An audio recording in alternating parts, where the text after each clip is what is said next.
Tonight brings you A Chance for Jimmy, starring Basil Rathbun on the Cavalcade of America.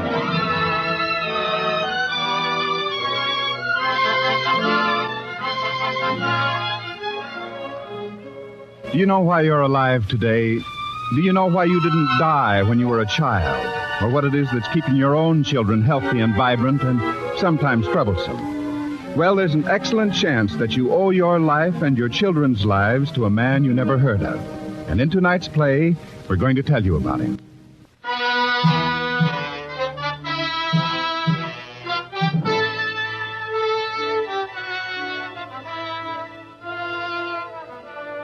And now, Basil Rathbun as Dr. Francis Henry Brown in A Chance for Jimmy on the Cavalcade of America.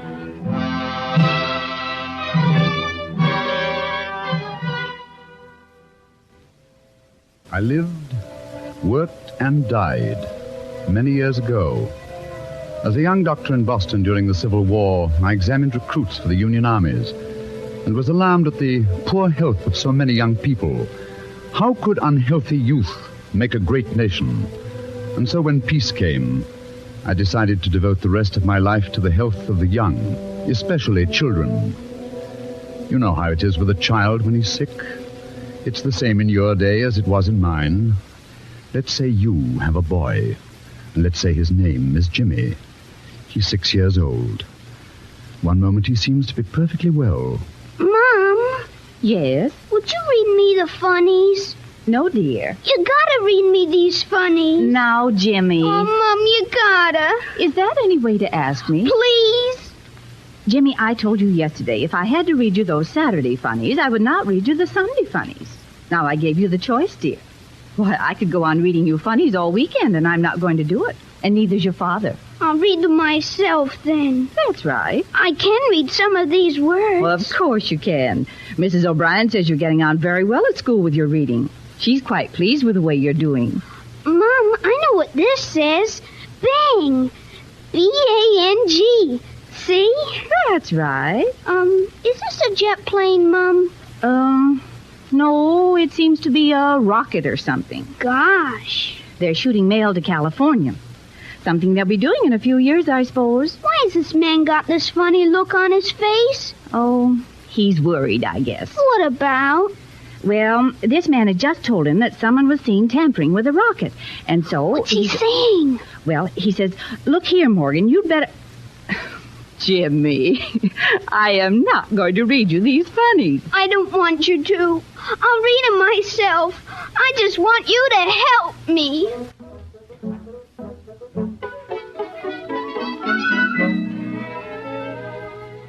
Yes, he seems to be quite all right. A little extra touchy, perhaps, but you don't think about that till later. Then, when you're at lunch... Eat your meat, dear. I don't want it. Well, you like chicken. It doesn't taste good. Probably been stuffing himself with candy again. I have not. I saw you eating a lollipop. And I only had one. And I don't want anything to eat. You assume it's the lollipop that has spoiled his appetite, so you think no more about it until later. Then that night he sleeps restlessly and calls out a few times. You don't worry too much about that either. But next day, an hour after he leaves for school, he's back home again. I was sick. Oh, you poor boy. Here, let me feel your head, dear. Wait, you've got a temperature. I don't feel so good. Young man, you're going to bed.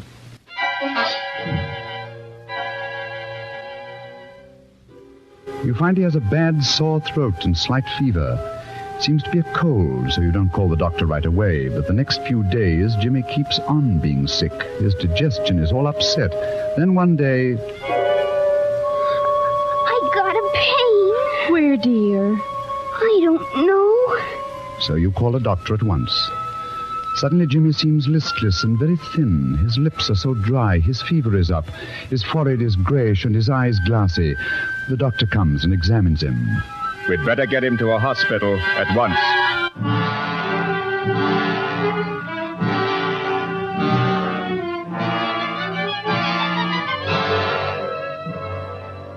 That's how it is in your day of 1947, and that's how it was in mine. But from here on, the story is very different. I'd like to turn the clock back now, back about 80 years, and take you with me, you and Jimmy and his father. I want to let you see how it would be in those days just after the Civil War, when I was working at a hospital in Boston.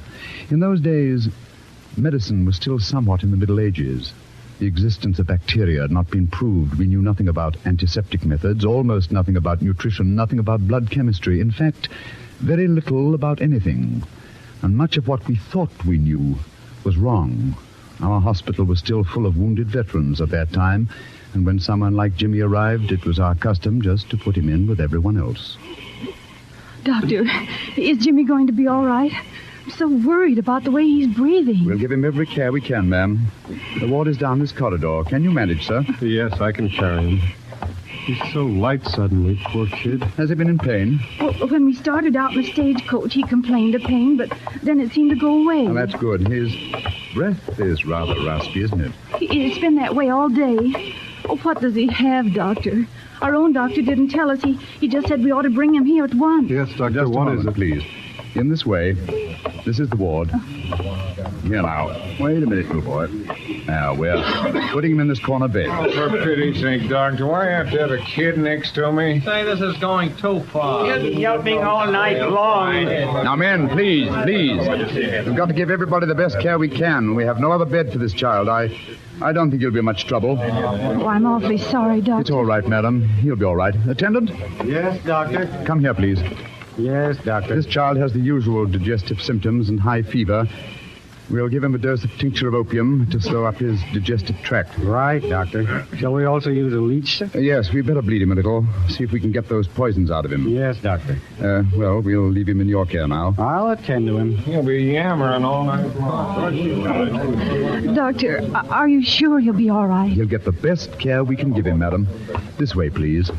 Oh, I can't understand it. Last Sunday he was fine. I remember I was reading him a picture book about the Pony Express carrying the mails. And then suddenly, a little while later, he was sick. Just what is it he has, Doctor? Yes, please tell us. I'm afraid it's what a lot of children get. We call it typhlitis.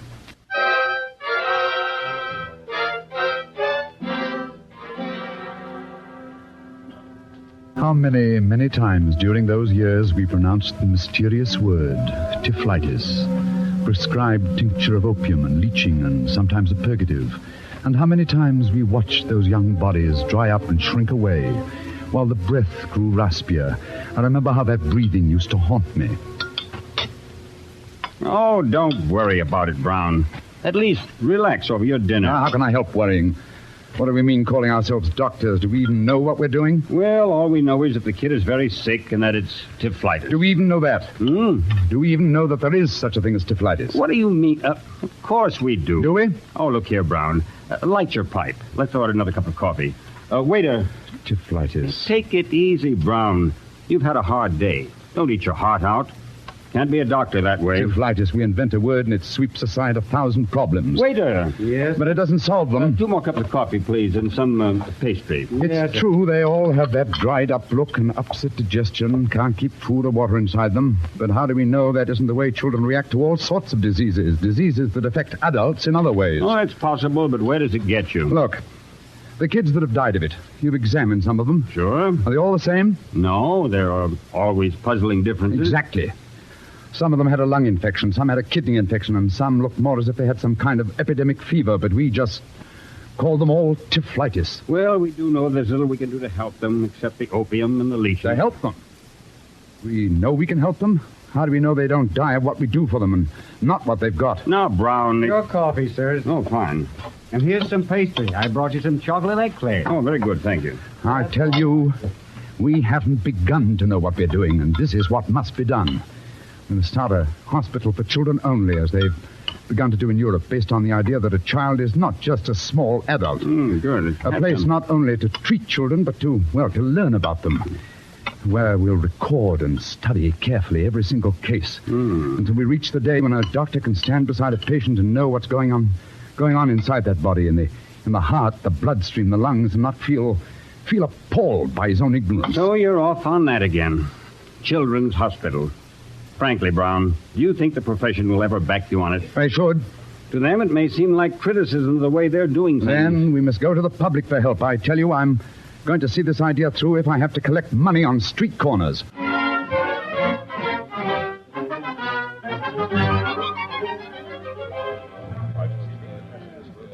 And so, ladies and gentlemen of Boston, I appeal to you in the name of all that you hold dear. I ask you to... No, please, don't go yet. Don't go.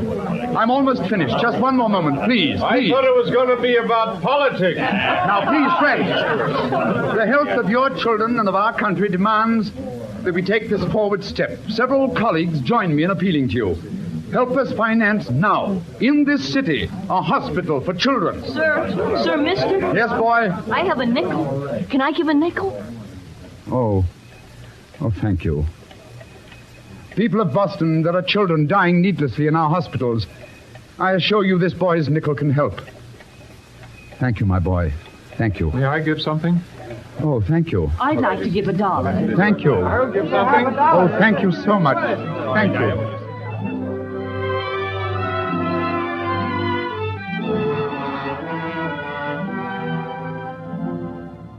Listening to Basil Rathbun as Dr. Brown in A Chance for Jimmy on the Cavalcade of America.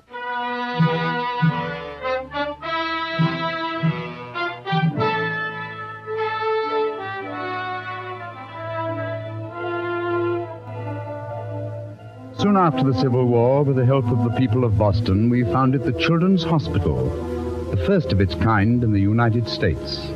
A place where children would be treated and studied by specialists. As the years went on, much was learned, but always so much remained to be learned. And now once more I want to turn the clock and again take you with me, you and your sick boy Jimmy and his father. This time we'll make it 1900, the turn of the century. Sick boys called Jimmy still came to us looking and breathing the same way.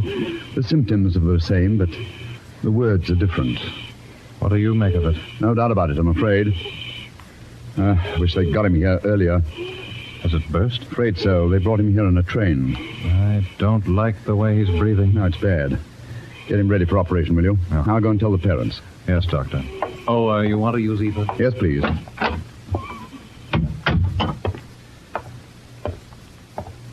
Oh, Doctor. Hello, Doctor. There you are. Any news for us, Doctor? Yes, I have. Well, what has Jimmy got? I'm afraid it's appendicitis. Oh. Is that something awfully serious? We have to operate. Oh, dear. I think I read something about that. Isn't that an infection down around the abdomen somewhere? Yes, it is. The appendix seems to have burst, too. That means complications. Oh, Doctor, have we done something terrible? No. You did all you could. Now it's up to us. Last week he seemed to have just a sore throat. That's why I didn't call a doctor at once. That often happens. There's a certain kind of sore throat that sends its infection to the appendix by bloodstream. Oh. It's something we don't quite understand just yet. Well, has the cold lowered his resistance much, Doctor? Somewhat, I'm afraid. I see. Now, I'm going to do this operation at once. They're preparing the boy now. Oh, please, believe me, this is the only way. We'll do our best. I know, Doctor. Yes, Doctor. Goodbye. Oh, Jim. Oh, now, darling, hang on. Hold tight. Oh, I'm so worried. Jimmy's so small and Oh, now, don't worry, dear. Be brave now. In a way, we're very lucky. A few years ago, they didn't even know what this was, and now they do, and they know how to operate. So have courage, darling. They know so much now. We should be thankful we're living in 1900.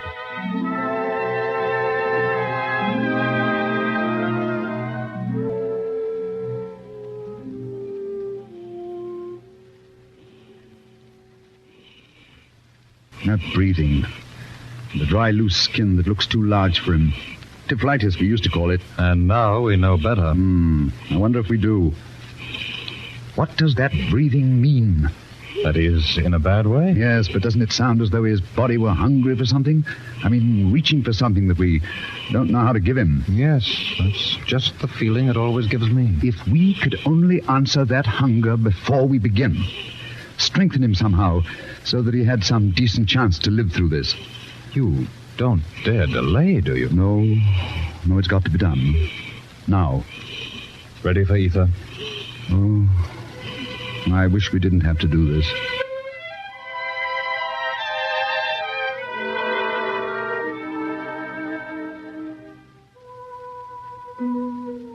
The surgeon is a lonely man. At least we were in those days of 1900. For the men of the laboratory, the men of research, were only just beginning to give us the knowledge we needed. But they were looking forward, because always at our children's hospital, the very center of our plan was research, the patient gathering of facts for tomorrow.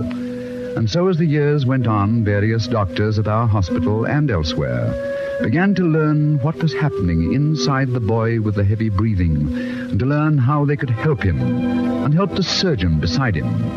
And so, before we turn that clock forward again, let me tell you some of the things that we learned here, through endless study and observation, is what we began to piece together.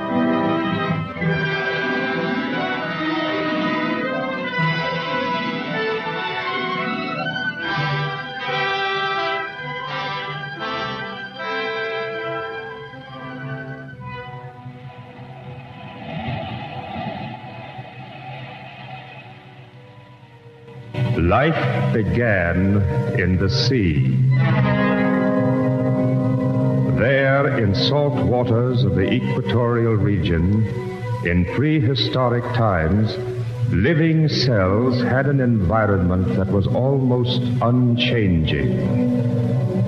Before they could come ashore, eons ago, they had somehow to bring that environment with them.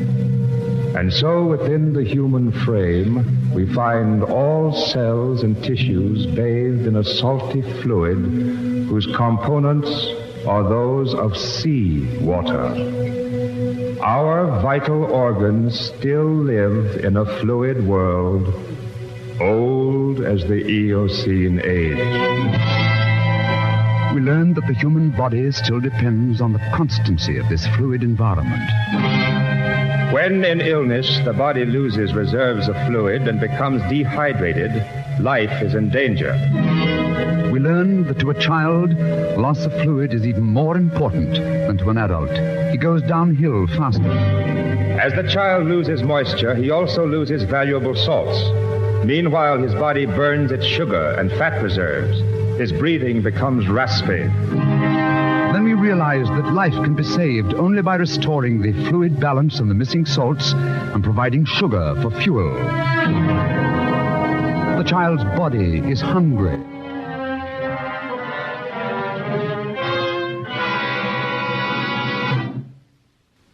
How could we restore the fluid and salt equilibrium of a sick child? We knew in my day that the answer we were looking for was within reach. And I knew that in future, when a boy called Jimmy would lie on the operating table, it would not be as it was in 1900. And now, let's turn that clock forward. This time to your day, 1947. Nurse? Yes? Are they nearly ready in the operating room? Yes, doctor. While they're setting up, the intern will give him intravenous injection. Yes, doctor. We'll inject 800 cc's of normal saline solution with 5% glucose. Yes, doctor. And we'll follow this with injection of glucose and water. Yes, doctor. That's all for the present. Later on, I'll call the parents.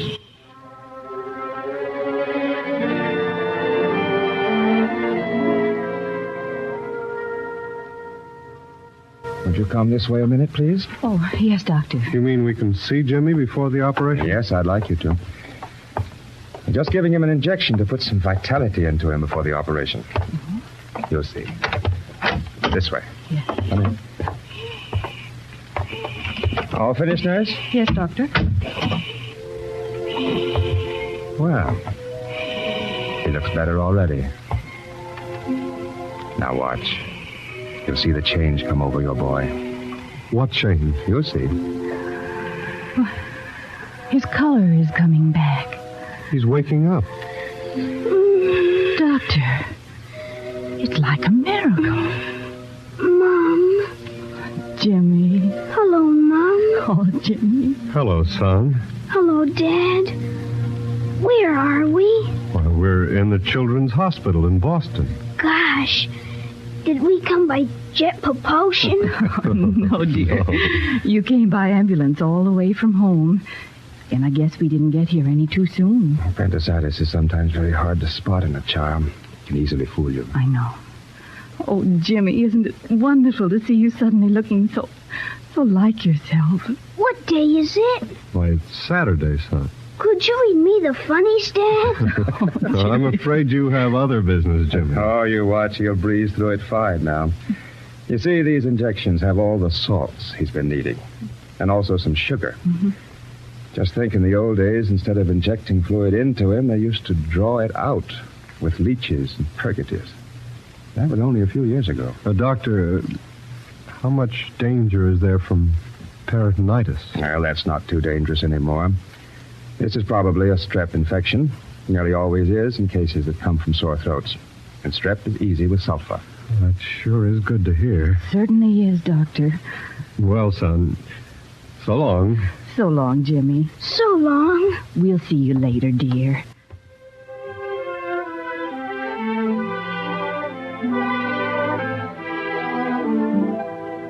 Now your son Jimmy goes in for his operation. An operation that 80 years ago was unknown. 60 years ago was almost always fatal.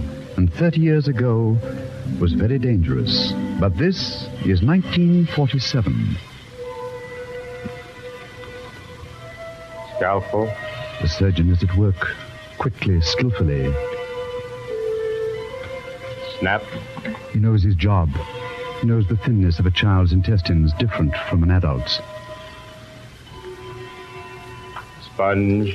He knows that the child's restored bloodstream will see him through. Tie. Each cell of the child's body is bathed in its prehistoric salty water. Cut.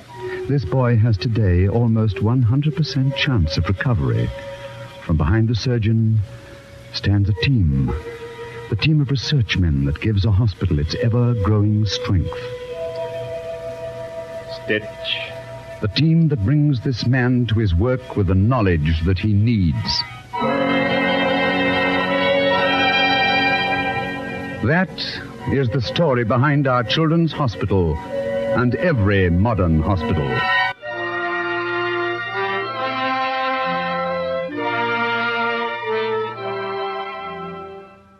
And that's the story of a chapter in modern medicine, and in the part played in it by Dr. Francis Brown and in the hospital he founded. It's also the story of numberless doctors and researchers whose patience and skill have made modern hospital techniques what they are.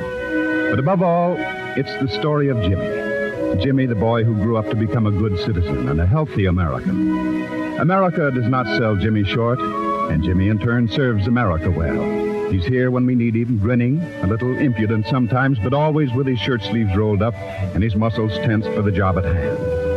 America can count on Jimmy, and one reason is that Americans like Dr. Francis Henry Brown have always realized how important Jimmy is.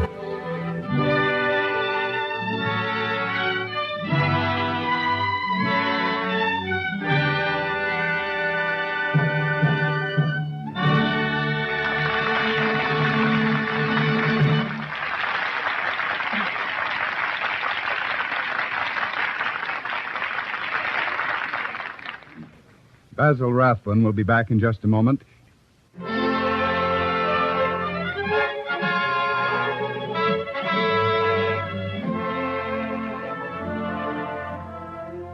I'd like to introduce the youngster who played Jimmy on our program tonight, David Anderson, who has something very important to say to all of us. Jimmy, how are you feeling after all your operations? I'm feeling fine, thanks, Mr. Rathbone. But there's a lot of kids who don't. One of the things that hasn't been licked yet is infantile paralysis, so everyone should remember the March of Dimes. It ends this Thursday night. This year, I just thought we ought to give everything we can, and I'm sending mine along right now. That's right, David. Let's all send our dimes and dollars to our local March of Dimes headquarters. Thank you, David. Good night.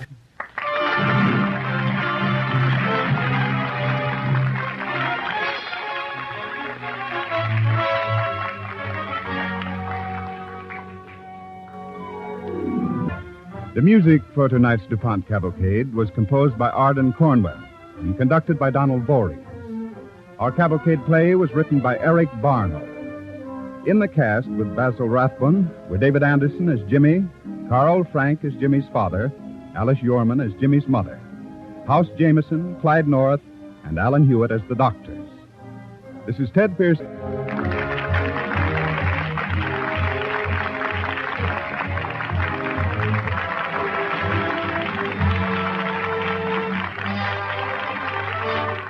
This is NBC, the national broadcasting company.